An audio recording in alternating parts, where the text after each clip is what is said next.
নমস্কার বন্ধুরা, কেমন আছো তোমরা সবাই? আশা করছি তোমরা যে যেখান থেকে আমার ব্লগটি দেখছো প্রত্যেকে খুব ভালো আছো এবং সুস্থ আছো। মাই লাইফ মাই স্টোরির আরও একটি নতুন ব্লগে তোমাদের সবাইকে স্বাগত জানিয়ে আজকের ব্লগটি শুরু করলাম। তো দেখো, গতকাল রাত্রে বাসনগুলো ঝুড়ির মধ্যে ধুয়েই রেখে দিয়েছিলাম, আর গোছানো হয়নি। তো একটা কাপড় ঢাকা দিয়ে রেখে দিয়েছিলাম। তো আজকে সকালে উঠেই আগে বাসনগুলো গুছিয়ে নিচ্ছি। তো এখন ঘড়িতে বাজে প্রায় 7টা মতো। তো উঠেছি তো আরও 2 ঘন্টা আগে। ঘুম থেকে উঠে ঠাকুর প্রণাম করে গোবর ছড়া দিয়ে ঝাঁটপাট করে এখন তোমাদের সামনে চলে এলাম আর ব্লগটা শুরু করলাম। গতকাল রাত্রে এত বৃষ্টি হয়েছে, আর বৃষ্টি দিলে না এই উঠোনটাতে ঝিট দিয়ে পুরো জল ভর্তি হয়ে যায়।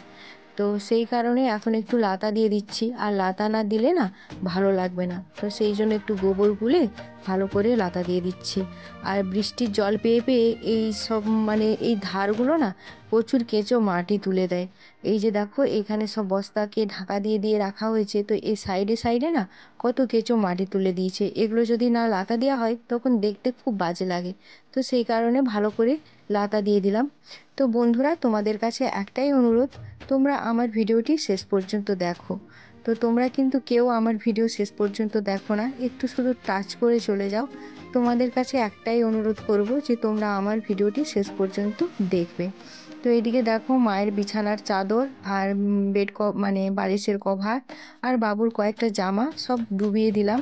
আর এই যে কৌটোগুলোতে মশলাপাতি সব খালি হয়ে গেছিলো, তো সেগুলো ভাবলাম যে ধুয়ে রোদে শুকোতে দিয়ে দিই, আবার মশলা নিয়ে আসলে আবার ভরে নেব।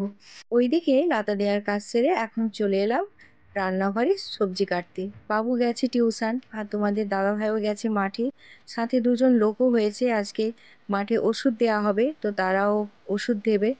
আর আমাদের এখানে কি বলতো, কাজ যারা কাজে আসে তারা দুবার খায়, একবার সকালবেলা গরম ভাত খায়, আবার বিকেলে গরম ভাত খায়। তো সেই জন্য ওদের জন্য ভাত বসাবো, সেই জন্য একটু তাড়াতাড়ি করছি। আর এদিকে দেখো, আমার সমস্ত জামা কাপড়গুলো যেগুলো ডুবিয়েছিলাম সেগুলো সমস্ত কেচে নিয়ে চলে এসেছি। এখন সমস্ত কিছু মিলে দেব। গ্যাসে ভাতটা বসিয়ে দিয়ে পুজো করতে যাব, নাহলে কিন্তু অনেকটাই দেরি হয়ে যাবে। আর ওদেরকে তো দাঁড়িয়ে রাখলে হবে না, ওদেরকে আসলে সঙ্গে সঙ্গেই খেতে দিয়ে দিতে হবে। তো সেই কারণে ভাবছি যে গ্যাসে ভাতটা বসিয়ে পুজো করতে যাব, নাহলে অনেকটাই দেরি হয়ে যাবে। তো দেখো, এই যে উনুনটা ধরে নিলাম। আর কি বলতো, বর্ষাকালে উনুন ধরাতে এত কষ্ট হয়, কি বলবো তোমাদের। থেকে ডালটা বসিয়ে এখন একটু উঠোনটা ঝাড় দিয়ে দিচ্ছি। সেই যে সকালে ঝাড় দিয়েছি, আর ঝাড় তো দেওয়া হয়নি, সেই জন্য একটু ঝাড় দিয়ে দিলাম। আর কি বলতো, বাড়িতে কেউ নেই সেইভাবে কিন্তু উঠোনটা ধুলো হয়নি, কিন্তু যেহেতু প্রতিদিনের একটা অভ্যাস আছে যে রান্না বসিয়ে ঝাড় দেওয়া, তো সেই জন্য একটু ঝাড় দিয়ে দিলাম। আর এদিকে দেখো, ঝাড় দিতে গিয়ে আমি দেখলাম, এসেই দেখছি আমার ডাল হয়ে গেছে। আর এবারে যে তোমাদের দাদাভাই যে মুসুরির ডালটা নিয়ে এসেছে, এত ভালো, খুব তাড়াতাড়ি সেদ্ধ হয়ে যায়। তো ডালটা এখন ছুঁকে নিচ্ছি, কাঁচা লঙ্কা জিরে ফোড়ন দিয়ে আর পেঁয়াজ কুচি দিয়ে ডালটা ছুঁকে নেব। আজ আমি খুব খুশি। তার কারণ কি জানো তো? গত পরশু একটা ভিডিও আমি আপলোড দিয়েছিলাম, তো সেই ভিডিওটাতে আমার 4টা কমেন্ট এসেছে। তো তোমরা হয়তো হাসবে আমার কথাটা শুনে, যে 4টা কমেন্ট এমন কি, কিন্তু ওইটাই কিন্তু আমার কাছে অনেক বড় পাওয়া। তার কারণ কি জানো তো? তার কারণ এটাই যে আমার ভিডিওতে কিন্তু সেইভাবে ভিউসও হয় না, আর কমেন্টও আসে না। যদিও কেউ দেখে, কমেন্ট করে না। তো যেহেতু 4টা কমেন্ট আসছে, এটা দেখে কিন্তু আমি খুব খুশি হয়েছি। তো তাদের নামগুলো আমি নিচ্ছি: Shampa lifestyle, enjoy and music, Mamata Mallick আর সঞ্চিতা পাত্র। তো সঞ্চিতা বোনও কিন্তু আমার প্রতিদিনের ভিডিও দেখে এবং প্রতিদিনই আমাকে অনেক অনেক ভালোবাসা দেয়। তো তোমাদের সবাইকে আমার তরফ থেকে অনেক অনেক ভালোবাসা, অনেক অনেক ধন্যবাদ। তোমরা যদি আজকের আমার এই ব্লগটা দেখতে থাকো, তো তোমাদেরকে একটা কথাই বলবো, যে এইভাবে তোমরা আমার সাথে থেকো, আমার পাশে থেকো, আর আমাকে সাপোর্ট করে যেও। তবেই আমি আমার এই যে জার্নিটা, এই পথটা আমি পাড়ি দিতে পারবো। তোমাদের ভালোবাসা ছাড়া কোনো কিছুই সম্ভব নয়। তো সেই কারণে সত্যি তোমাদের ভালোবাসা আমার ভীষণভাবে দরকার। তো তোমাদের কাছে একটাই অনুরোধ করব, যারা কমেন্ট করোনি তাদেরকেও বলছি, হয়তো দেখো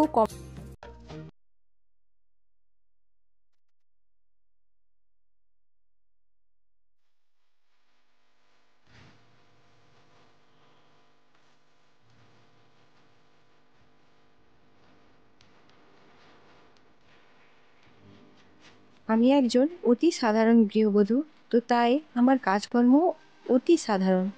তো আড়ম্বর করে দেখানোর মতো আমার কাছে কিছুই নেই। না আছে দামি বাড়ি, আর না আছে দামি আসবাবপত্র যে তোমাদের কাছে আড়ম্বর করে তুলে ধরবো। আমার যেটুকু আছে সেটুকুই কিন্তু আমি তোমাদের সামনে তুলে ধরি। আছে একটা মাটির রান্নাঘর, আর আছে একটা মাটির ভাঙাচোরা বাড়ি। তো সেটার কাজকর্মই তোমাদের সাথে তুলে ধরি। জানি না তোমাদের কার কতটা কি ভালো লাগে, কিন্তু কি করব বলো, আমার যেটুকু আছে সেটুকুই তো আমি তোমাদের সামনে তুলে ধরবো। তার থেকে তো বেশি কিছু তুলে ধরতে পারবো না। তো সেইটুকুই ভালোবাসা, যত্ন, আদর যত্ন সব কিছু দিয়ে তোমাদের সামনে তুলে ধরার চেষ্টা করি। আর এইদিকে দেখো, তোমাদের সাথে কথা বলতে বলতে আমার যে সমস্ত জামা কাপড়গুলো কেচেছিলাম, তো সেগুলো সব শুকিয়ে গেছে। তো ভাবলাম যে না, রান্না করতে করতে ওগুলো তুলে নিয়ে চলে আসি। কারণ কি বলতো, এখনের দিনে তো মেঘের কোনো ভরসা নেই, কখন রোদ কখন বৃষ্টি বোঝাই যায় না। তো সেই কারণে তুলে নিয়ে চলে আসলাম। আর এইদিকে দেখো, আমার কুমড়োর তরকারিটাও কিন্তু হয়ে গেছে। আজকে তোমাদের দাদাভাই যে কুমড়ো আর পুঁই শাকটা নিয়ে এসেছে, দুটাই কিন্তু খুব সুন্দর। দেরি হয়ে যাচ্ছে বলে গ্যাসে উচ্ছে ভাজাটা বসিয়ে দিয়েছি। আর উচ্ছে আর মানে কুঁদরিকে একসাথে কেটে বসিয়েছি। তো দেখো, মানে জামা কাপড় তুলতে গিয়ে দেখলাম এসে যে আমার উচ্ছে ভাজাটা একটু পুড়ে গেছে। তো কি বলতো, একসাথে যদিও ভাবি আমরা অনেকগুলো কাজ করব, কিন্তু সত্যি কথা বলতে মানে সেই কাজগুলো কিন্তু ভালো হয় না, এটাই তার প্রমাণ। আমি বসিয়ে দিয়ে চলে গেছি, তো জামা কাপড় তুলতে তুলতে তো একটু দেরি হয়েইছে আমার। তো এখানে এসে দেখি আমার মানে উচ্ছে ভাজাটা একটু পুড়ে গেছে। তো যেহেতু আজকে একটু ব্যস্ততার মধ্যে আছি, কারণ ওরা চলে আসবে, তো তাই একটু তাড়াতাড়ি করে রান্না বান্না করলাম। আর এইদিকে দেখো, রান্না হয়ে গেছে এখন, তো সেই জন্য মশলার ডিবাগুলো সমস্ত কিছু ভালো করে পরিষ্কার করে মুছে নিচ্ছি। কি বলো তো, রান্না করার সময় তেল হাত আর লবণ হাত এগুলো তো লাগে, জল হাত, তো সেই কারণে একটু মানে নোংরা হয়ে থাকে, মুছে দিলে বেশ পরিষ্কার থাকে। আর এইদিকে দেখো, কথা বলতে বলতে কিন্তু ওরা চলেও এসেছে। ওদেরকে খেতে দিলাম, খেতে দিয়ে দেখি আবার বৃষ্টি। এই যে দেখো, রোদ কখনো বৃষ্টি। গতকাল তোমাদের বলেছিলাম যে আমাদের গ্রামে একজন মারা গেছে, তো তারই কালকে তো নখ কাটা হলো, আর আজকে দেখো তার শ্রাদ্ধ বাড়ি। তো এই শ্রাদ্ধতে না আমাদের এখানে নিয়ম আছে, তোমাদের আছে কি না জানি না। তো যদি থেকে থাকে তাহলে কমেন্ট করে জানাবে, এই নিয়মটা যদি থেকে থাকে। তো এখানে নিয়ম আছে, যিনি মারা যান তার উদ্দেশ্যে মন্দির দেওয়া হয়। তো ওইটা হচ্ছে মালাকাররা নিয়ে এসে ফুল দিয়ে একটা মন্দির তৈরি করে দেয়।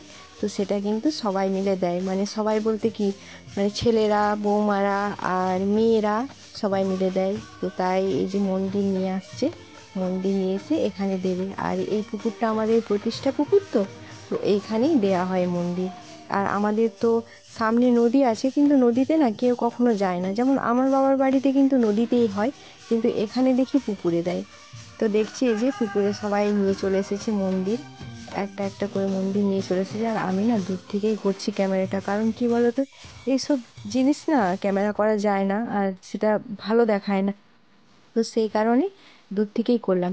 তো দেখো, এখন বৃষ্টির পর আমি চলে এলাম একটু লঙ্কা তুলতে। তো গাছে অনেক লঙ্কা হয়েছে, তো একটা দুটোটা করে কিন্তু বৃষ্টি পড়ছে। তো ভাবলাম যে লঙ্কাগুলো একদমই পেকে গেছে, তুলে নিয়ে চলে আসি। এই দেখো, লঙ্কা তুলতে চলে এসেছি, গাছে কিন্তু অনেক লঙ্কা হয়েছে।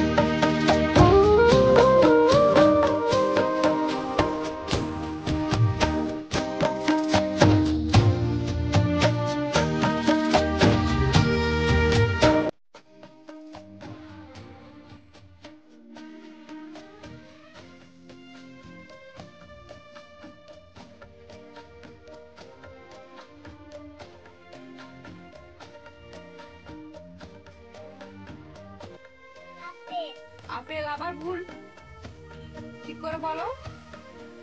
অ্যাপেল, অ্যাপেল মানে হ্যাঁ, আরেকটা কি হবে অদ্রিজা? বলো। হুম, বলো, বুঝতে পারলাম না কি বললে। হ্যাঁ, তাহলে এক্স মানে কি? কোঠায়। আর অ্যান্ট মানে পিঁপড়ে। হ্যাঁ, তারপরে বি দিয়ে বলো সব।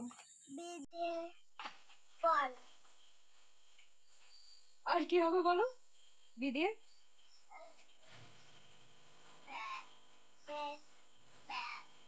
আর কি হয় সেদিন বললাম যে হ্যাঁ ব্যাগ হয়, আর কি হয়? বাচ্চারা যতটা না কাগজে কলমে পড়তে ভালোবাসে তার থেকে বেশি এইভাবে খেলার ছলে পড়তে খুব ভালোবাসে। যেদিন আমি অদ্রিজা আর সোহমকে এইভাবে খেলার ছলে পড়াই সেদিনকে ওদের মধ্যে একটা আলাদা উত্তেজনা থাকে, খুব আগ্রহের সাথে কিন্তু ওরা পড়াশোনাটা করে।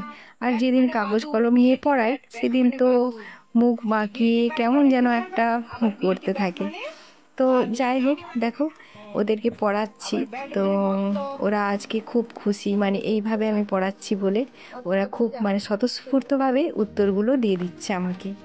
আর তার সাথে আমাদের নেপুও যোগ দিয়েছে। অদ্রিজা আর সোমকে ছুটি দিয়ে দিয়েছি, তো দেখো প্রচুর খিদা পেয়েছিল, তো ভাবলাম আগে খাওয়ার জোগাড়টা করে নিই, এখন অনেক কাজ বাকি আছে। তো এই যে দেখো, এই যে পটল একটু ভেজে পেঁয়াজ লঙ্কা দিয়ে মাখাবো পটল, আর একটা ডিমের ভাজা করে নিয়েছি।